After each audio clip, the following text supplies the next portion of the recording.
वफाकी काबीना का अहम इजलास कुछ देर बाद पार्लियामेंट हाउस में होगा। वजीर आजम शहबाज शरीफ सदारत करेंगे। शुरा को अमन अमान की सूरत हाल पर ब्रीफ किया जाएगा। 27वीं आईनी तरमीम से मुतालिक मजीद तरमीम की मंजूरी का इम्कान। अदलिया से मुतालिक बाज नई तरामीम की मंजूरी दी जाएगी। सदर आसिफ अली जरदारी से वजीर आजम शहबाज शरीफ की ऐवान सदर में मुलाकात। मुल्क की मजमूई सियासी और सिक्योरिटी सूरत हाल पर तबादला ख्याल किया। दहशत गर्दी के हालिया वाकयात की शदीद मजम्मत। दहशत गर्द और उनके सहूलतकारों के खिलाफ कार्रवाइयां जारी रखने का अज़्म।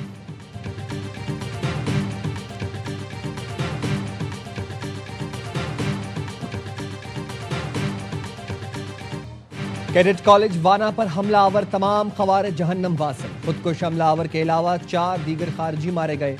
दहशतगर्द हमले में 3 सिपाही शहीद हुए। कामयाब ऑपरेशन में किसी तालिब इल्म या उस्ताद को नुकसान नहीं पहुंचा। सिक्योरिटी फोर्सेज ने 525 तलबा समेत 650 अफराद को बहिफाजत रेस्क्यू किया। कैडेट्स ने वीडियो पैगाम में कहा, पाक आर्मी ने हमारी हिफाजत की। फितनल खवारिज की शरपसंदों को फोर्सेज ने बरवक्त कार्रवाई करके हलाक किया। बुज़दिल दहशतगर्द हमेशा चाहते थे कि वज़ीरिस्तान के बच्चे तालीम से महरूम रहे। दहशतगर्द नाकाम रहे और हमेशा नाकाम रहेंगे। इलाका मकीनों ने भी फोर्सेस की बरवक्त कार्रवाई को सराहा।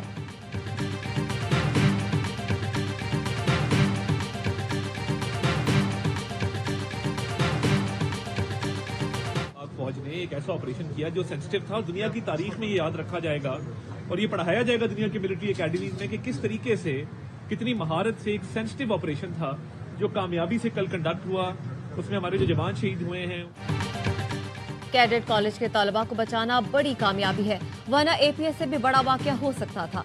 वफाकी वज़ीर इत्तलात अता तारर कहते हैं, फितना खवारिज बड़ा नुकसान करना चाहते थे जिसमें वो नाकाम हुए। पाक फौज ने पेशा वराना और तारीखी ऑपरेशन किया। पाक फौज की माहिराना कार्रवाई को मिलिट्री एकेडमीज में पढ़ाया जाएगा।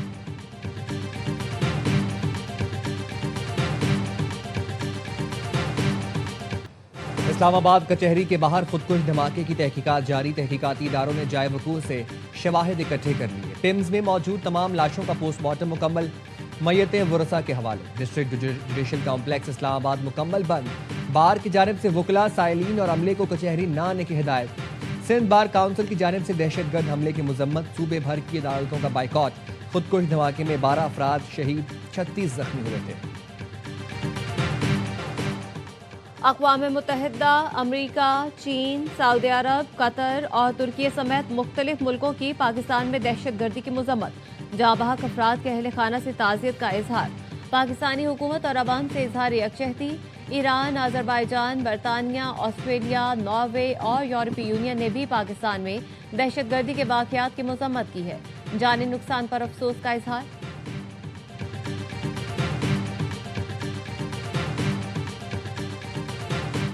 बातचीत की गुंजाइश खत्म हो गई। दहशतगर्दी पर अफगान रजीम को जवाब मिलेगा। वज़ीर दिफा ख्वाजा आसिफ का वाज़ेह पैगाम।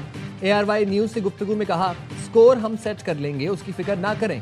वाना, कैडेट कॉलेज और इस्लामाबाद वाक़ये की टाइमिंग देख लें। 2 वाक़यात के बाद फौरी रद्द-ए-अमल फितरी बनता है। हफ्तों के बाद छोड़ें, दिनों में जवाब बनता है। तुर्की, कतर और ईरान जैसे दोस्त मुल्क कोई रास्ता निकालेंगे तो फिर हम देखेंगे। कोई रास्ता नहीं निकलता तो उसके बाद जंग के सिवा कोई ऑप्शन नहीं।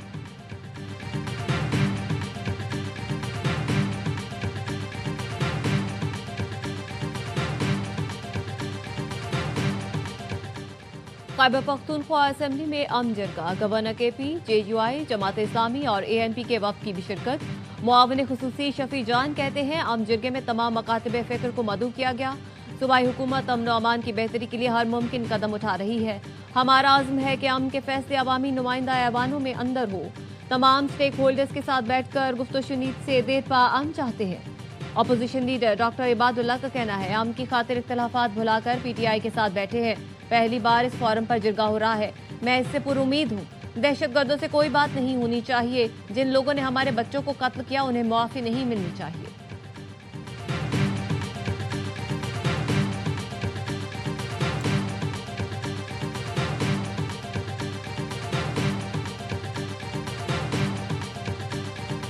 Geopolitical rivalries, economic divides, climate crisis, terrorism, and widening inequalities threaten the cooperative spirit that sustained peace for many past decades.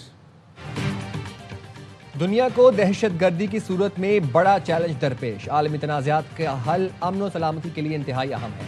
हम हर किस्म की दहशत गर्दी की मजम्मत करते हैं। नायब वज़ीर आज़म इसहाक़ डार का बैनुल पार्लिमानी स्पीकर्स कॉन्फ्रेंस से खिताब। कहा, पार्लिमानी सिफारतकारी का आलमी अमन और इस्तेहकाम में अहम किरदार है। चैलेंजेस से निपटने के लिए इज्तिमाई कोशिशें दरकार हैं। स्पीकर्स कॉन्फ्रेंस पार्लिमानी राबतों के फ़रोग़ का जरिया साबित होगी। कौमों के दरमियान मुकालमे और राबतों से ही अमन और सलामती और तरक्की मुमकिन है।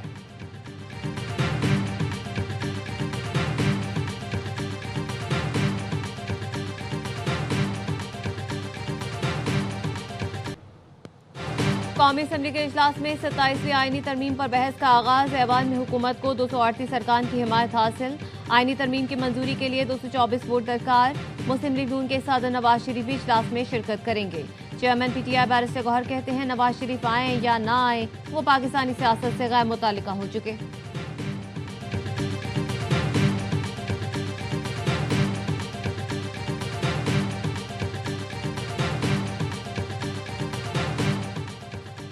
FBI ने तारीख के सबसे बड़े और जदीद ऑडिट प्रोग्राम की तैयारी मुकम्मल कर ली। 70 लाख से ज्यादा इनकम टैक्स गोशवारे आर्टिफिशियल इंटेलिजेंस प्रोसेस में शामिल कर दिए। कम टैक्स अदा करने वालों की निशानदही की जा सकेगी। रवा माली साल खुदकार और डिजिटल निज़ाम के जरिए 70 से 80 लाख गोशवारों का ऑडिट हो सकता है। इनलैंड रेवेन्यू के 8000 अफसरान, एहलकार और 4000 ऑडिटर्स ऑडिट में हिस्सा लेंगे। पहले मरहले में कमर्शियल और इंडस्ट्रियल इनकम टैक्स गोशवारों का ऑडिट होगा।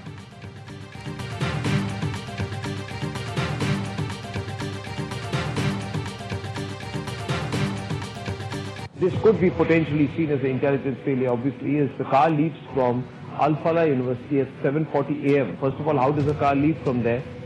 6 o'clock in the morning, the raids begin, Yashowardhan Azhar. 7:40, the car leaves Al-Falah. The raids are already going on and the car leaves. Arnab Goswami ने भारतीय फॉल्स फ्लैग बयानिया चूर चूर कर दिया। भारतीय एजेंसियों के हुक्म का पाबंद अर्नब गोस्वामी भी सवाल उठाने लगा। हुकूमत और इंटेलिजेंस इदारों की कारकर्दगी को शदीद तनकीद का निशाना बनाया। सवाल उठाया कि अल-फलाह यूनिवर्सिटी से सुबह 7:40 पर निकलने वाली गाड़ी किस तरह 60 किलोमीटर तय करके लाल किला पहुंची। भारतीय झूठ को भारतीय अवाम ने भी फाश कर दिया। दहशतगर्दी से मुताल्लिक मोदी सरकार का झूठा बयानिया मुस्तरद कर दिया।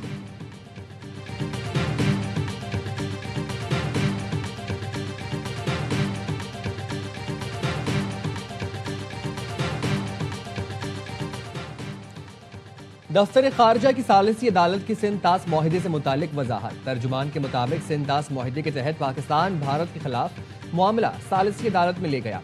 पाकिस्तान ने सालिसी अदालत के हालिया फैसले का नोटिस लिया है। सालिसी अदालत के मुआहिदे की अमूमी तशरीह से मुतालिक हालिया फैसलों ने कारआमद वजाहत फराहम की। गैर जानिबदार माहिर ने भारत की दरख्वास्त पर समाअत शुरू की।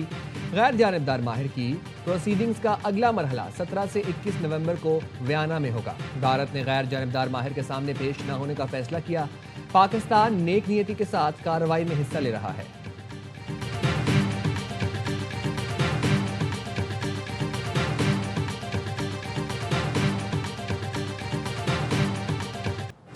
वज़ीर आज़म शहबाज शरीफ का तुर्की तैयारा हादसे पर अफसोस का इजहार। कहा, तुर्क सदर रजब तैयब एर्दोगान से कीमती जानों के नुकसान पर दिली तासीर का इजहार करता हूँ। हमारी दुआएं और नेक तमन्नाएं जाँ बहक अफराद के अहले खाना के साथ है। तुर्क फौजी कार्गो तैयारा अजरबैजान से वापस तुर्की जा रहा था। जॉर्जिया में गिरकर तबाह हुआ।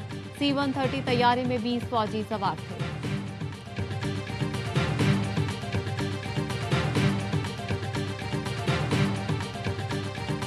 मुल्क भर में खसरा और रुबेला की कौमी वैक्सीनेशन मुहिम 17 से 29 नवंबर तक जारी रहेगी। नेशनल EOC के मुताबिक मुहिम के दौरान 3 करोड़ 54 लाख बच्चों को वैक्सीन दी जाएगी। मुहिम में 6 माह से 5 साल तक के तमाम बच्चों को हदफ बनाया जाएगा। मुल्क भर के मखसूस हाई रिस्क अजला में बच्चों को पोलियो से बचाव के कतरे पिलाए जाएंगे।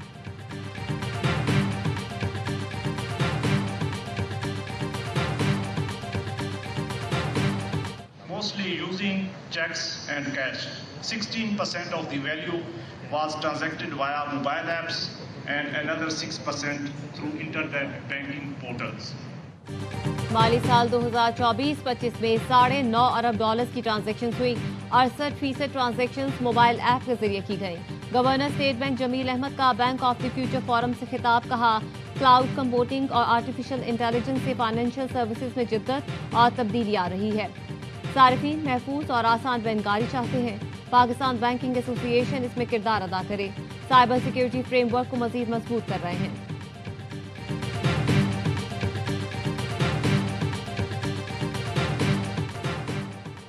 स्टील मुलाजमीन की जबरी बरतरफी के खिलाफ एहतजाज का मुकदमा सिक्योरिटी एहलकार की मुदियत में दर्ज। मुकदमे में ऑल ट्रेड यूनियन अलायंस के डिप्टी कन्वीनियर समेत 40 से ज्यादा नामालूम अफराद को नामजद किया गया। स्टील मिल्स के जबरी बरतरफ मुलाजमीन ने 15 घंटे से ज्यादा गेस्ट हाउस के सामने एहतजाज किया था।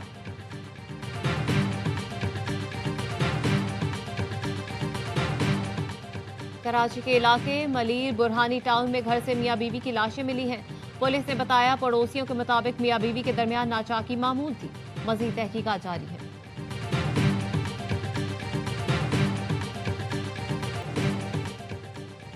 कराची नॉर्थ नाजिमाबाद में लापरवाह कार ड्राइवर ने फूड डिलीवरी राइडर की जान ले ली। 20 साला बाबर कार की टक्कर से सड़क पर गिरा, जिसे सरिये से लदे ट्रक ने रौंद डाला। कार सवार हादसे के बाद मौके से फरार हो गया। पुलिस ने सरिये से लदा ट्रक तहवील में लेकर ड्राइवर को गिरफ्तार कर लिया। हादसे में एक रिक्शे को भी नुकसान पहुंचा। लाश अब्बासी शहीद अस्पताल मुंतकिल कर दी गई।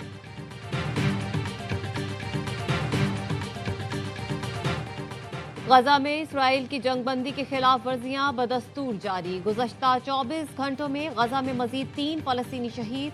इसराइल ने गजा में बच्चों की वैक्सीनेशन के लिए लाखों सिरिंजों की फराहमी रोक दी। यूनिसेफ के मुताबिक जंगबंदी की नाजुक सूरत हाल के बावजूद गजा में बच्चों के लिए वैक्सीनेशन मुहिम का आगाज किया, लेकिन इसराइल ने सिरिंजों की फराहमी रोक दी। 10 अक्टूबर से लेकर अब तक इसराइली फोर्सेस 1500 इमारतें गिरा चुकी हैं।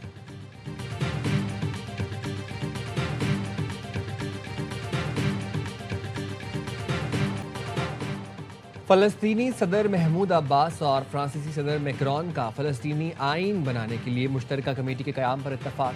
महमूद अब्बास ने फलस्तीनी आइन का मुसविदा सदर मैक्रोन को पेश किया। फ्रांसीसी सदर के दफ्तर के मुताबिक फलस्तीनी रियासत की मजबूती के लिए हुकूमती ढांचे में इस्लाहात नागुज़ीर हैं ताकि एक खुद मुख्तार रियासत वजूद में आए।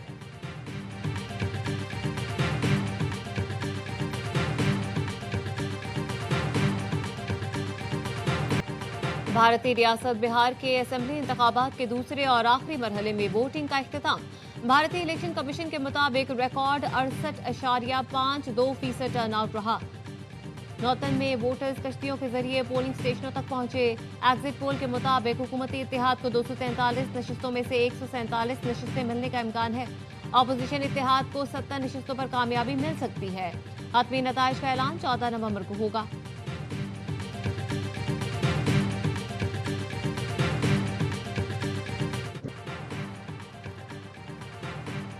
चीन के सूबे सिचुआन में नए खुलने वाले पुल का एक हिस्सा गिर गया।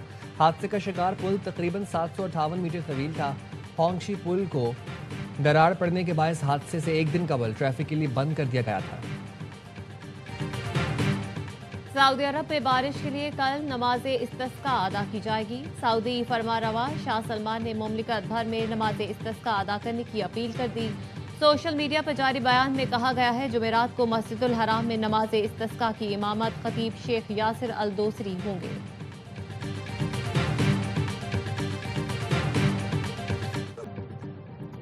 आस्ताब शिकन मैच का सनसनीखेज इख्तिताम। वनडे सीरीज का पहला मार्का पाकिस्तान के नाम। रावलपिंडी में श्रीलंका को 6 रन से शिकस्त। 300 रन हदफ के ताकुब में मेहमान टीम 9 विकेटों पर 293 रन बना सकी। हारिस रऊफ के 4 शिकार, नसीम शाह और फहीम अशरफ की 2-2 विकेटें। पाकिस्तान ने पहले खेलकर 299 रन स्कोर किए। 95 रन पर 4 विकेटें गिरने के बाद सलमान आगा और हुसैन तलत ने टीम को मुश्किलात से निकाला। 5वीं विकेट के लिए 138 रन की शराकत बनी। सलमान आगा 105 रन पर काबिल शिकस्त रहे। हुसैन तलत ने कैरियर बेस्ट 62 रन स्कोर किए। मोहम्मद नवाज 23 गेंदों पर 36 रन पर नॉट आउट रहे। सीरीज के तमाम मैचेस देखिए ए स्पोर्ट्स पर बराह रास्त।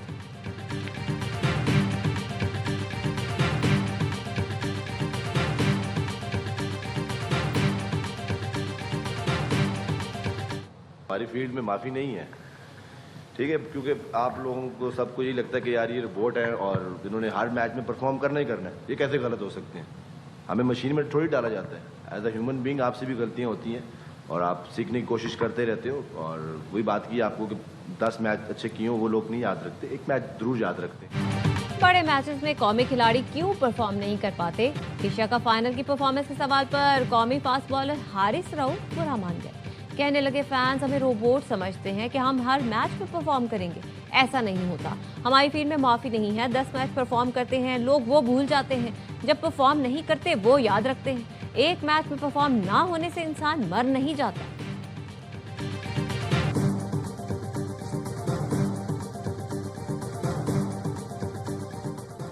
और पाकिस्तान शाहीन्स की टीम इरफान खान नियाजी की क़यादत में राइजिंग एशिया कप में शिरकत के लिए दोहा रवाना। 8 मुल्की टूर्नामेंट का आगाज 14 नवंबर से होगा। पाकिस्तान शाहीन्स की टीम इवेंट में ग्रुप बी में मौजूद। पाकिस्तान शाहीन्स अपना पहला मैच 14 नवंबर को ओमान के खिलाफ खेलेगी। पाक भारत टाकरा 16 नवंबर को शेड्यूल है।